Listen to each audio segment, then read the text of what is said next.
I finally get underway and I'm heading towards Northfield Park. I cut it a little thin, as I usually do. I wanted to eat lunch with Amy and wanted to see Addie after her nap before I left.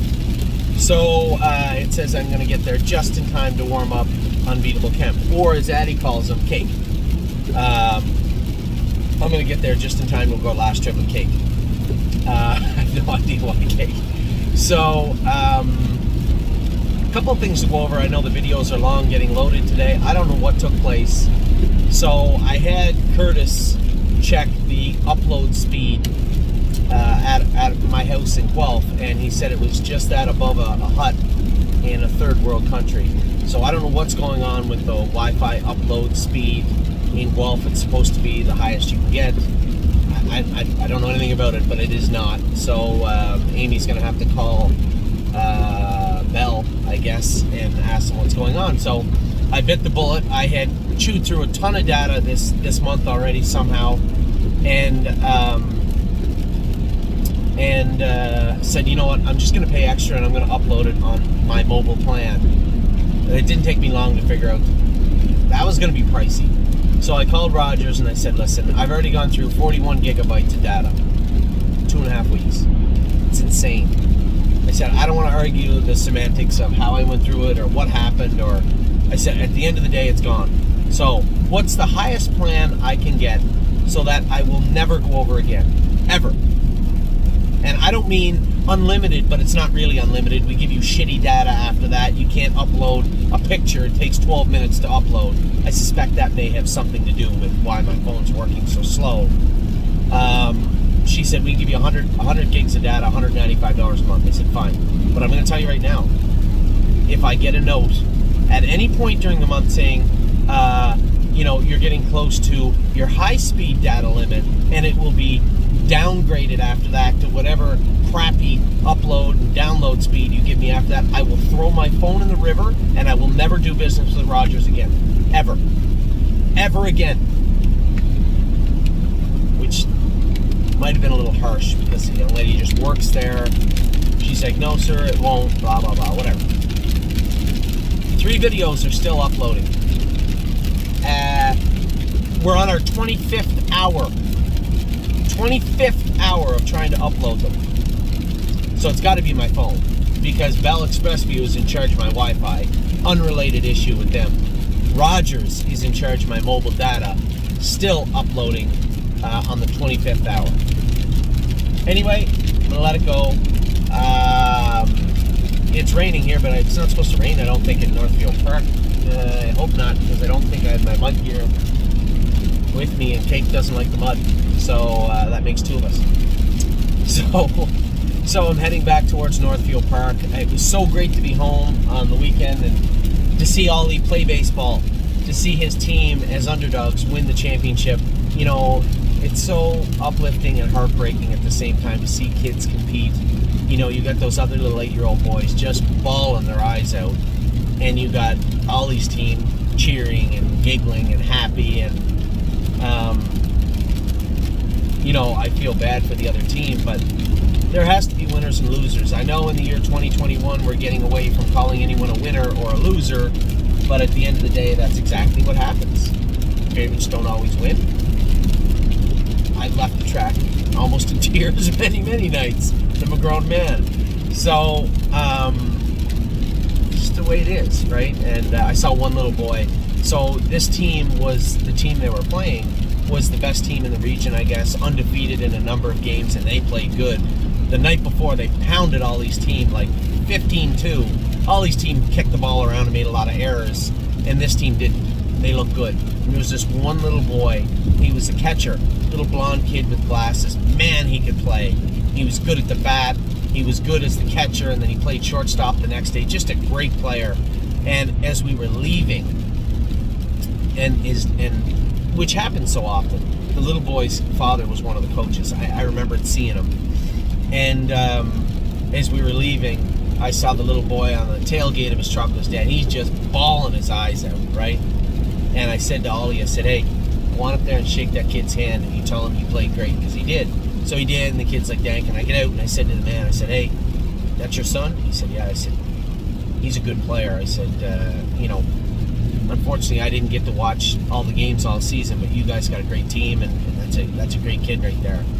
And the little kid was happy, right? He wasn't happy, he was sad, but he was like, thanks or whatever. And it was something to watch, and so proud of the way Ollie played, and so happy that I got a chance to get home. And it was a lot. You guys have no idea. Just for me to formulate a way to get back to Canada to watch him play baseball was extensive. So, it's just one of those things. There was no, how am I going to do it? I'm going to get it done, and I got it done. So, on my way back, I had a ton of emails regarding a number of things this weekend. Were you in Goshen? Yes, I was in Goshen. You and I, although you didn't know it, we were the underbidders on 3 horses of the 4 we bid on. 1 we got blown out of the water, nowhere close. The other 3 we were the underbidders on. Now, I had both Mark Beckwith and John Boutenchain looking at horses for us. I just wanted to compare their notes also, which were very similar. I mean, these are both sharp horsemen. I wanted to compare their notes and then make a decision. I probably would have been okay with buying any one of the 3 that we were underbidders on, but it was a lot of money. It was the top end of purchase price for those particular horses. Yeah, I liked them. Did I love them? Can I get a better deal in Lexington or Harrisburg? Probably. So I don't regret not getting them. I'm going to keep their names in my phone, keep them burned into my memory a little bit, maybe keep an eye on them next year, but I don't regret not getting them. So we were shut out at Goshen. What else happened? So the emails that we had got from clients were regarding the 3 buckets. You guys are going to hear me talk about them in the videos this week.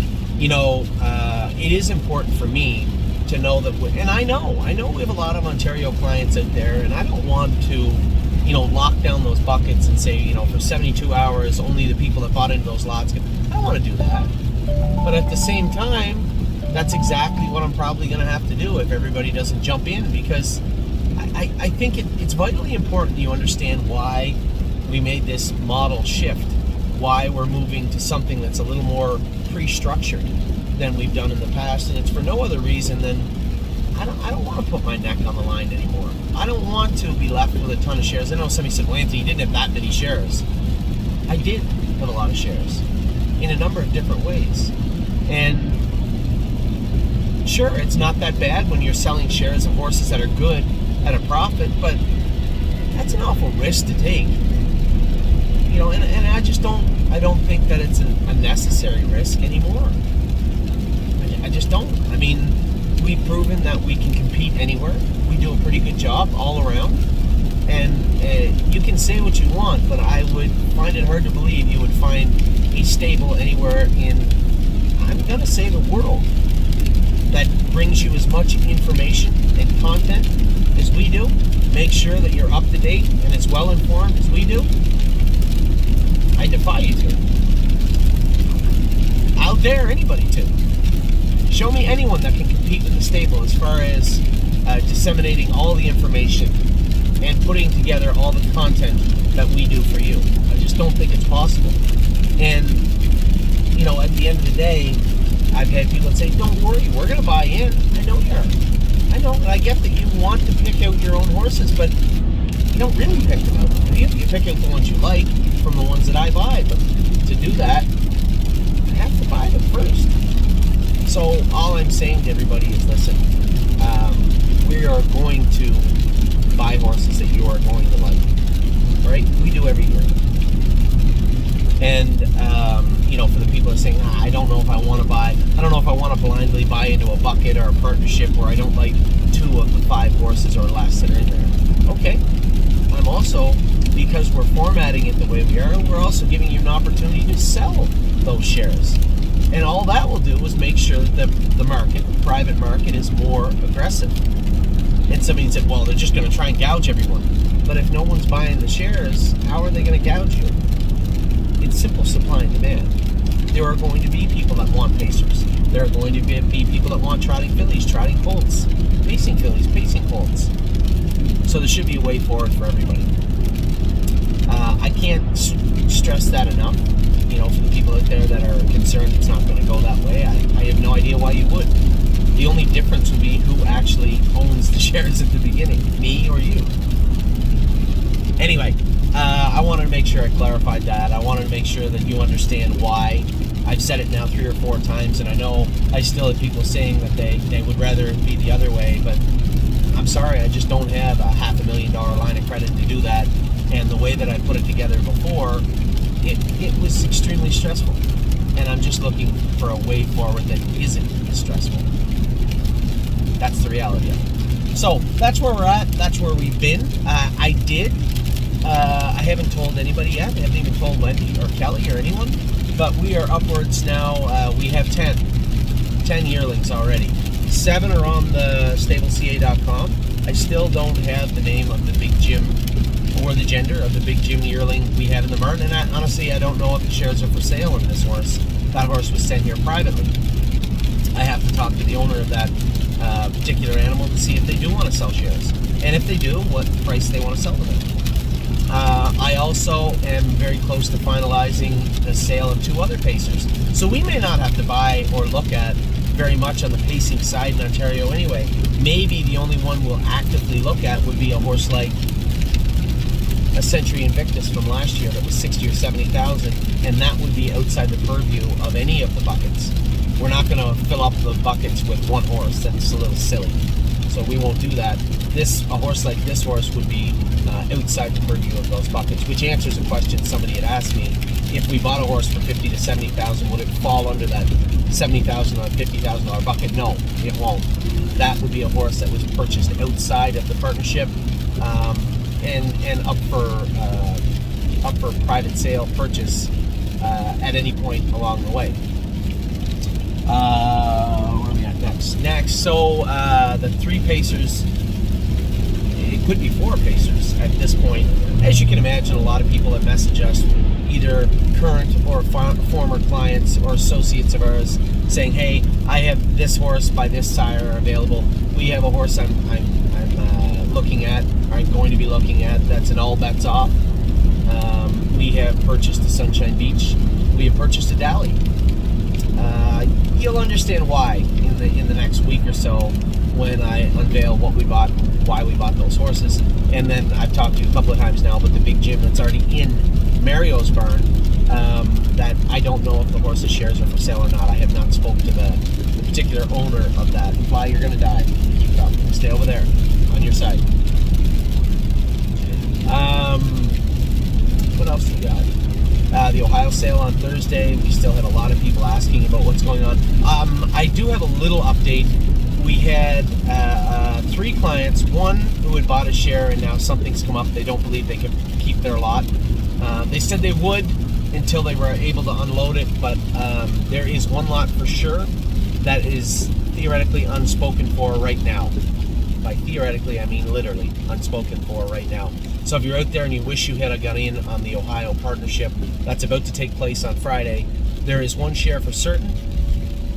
And then two other clients had 2 shares each and said, hey, Anthony, if you're interested, I feel I don't want to hoard a bunch of they had bought multiple lots and they didn't want to hoard all the lots, and they said, if you have clients that are interested in a lot or 2, feel free. I don't want to be that person. So that was very kind of them.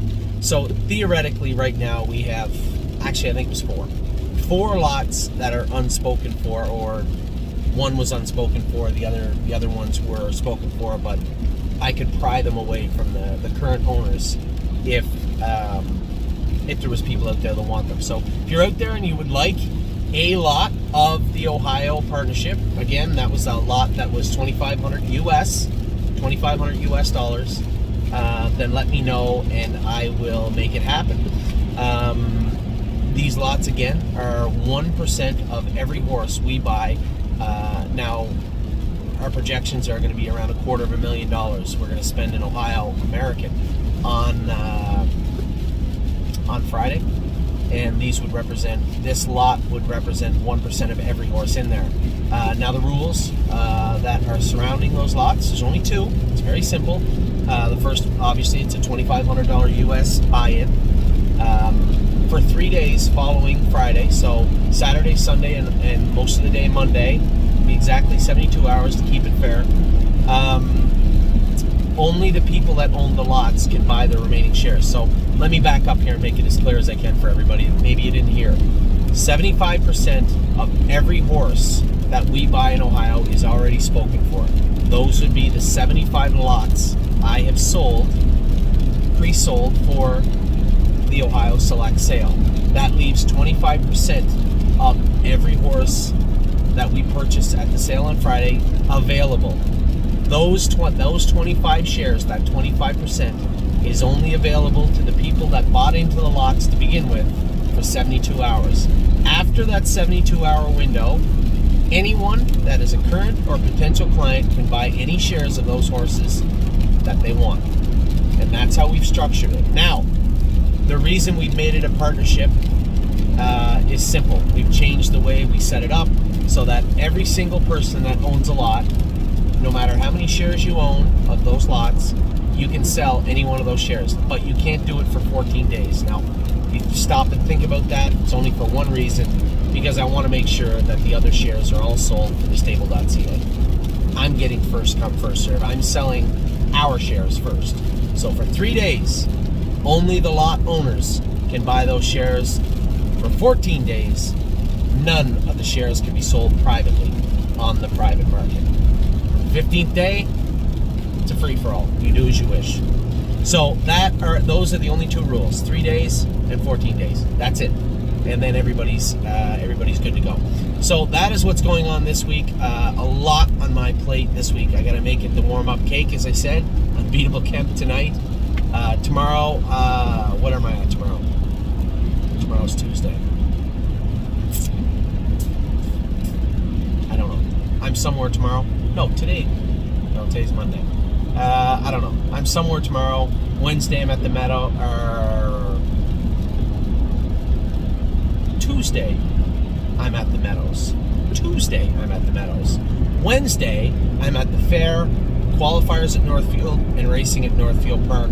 Thursday's going to suck a little bit. I promised Steve Palermo I would go and drive Donato Patriot K, and it just dawned on me when I was talking to him this afternoon that is the day before the sale, the day when I'm making all my videos. Now, it's not the end of the world, because there's only two major farms I never got to see yet. Springhaven, which I'll spend all morning at on Thursday. I have to leave by 11 a.m. to make it to drive Donato over Patriot K. Immediately after that race, I'll go back to the sale, but I think they'll be kind of closing up for the evening. Before 11 o'clock, I want to look at everything I want to see at Midland Acres and Springhaven Farm.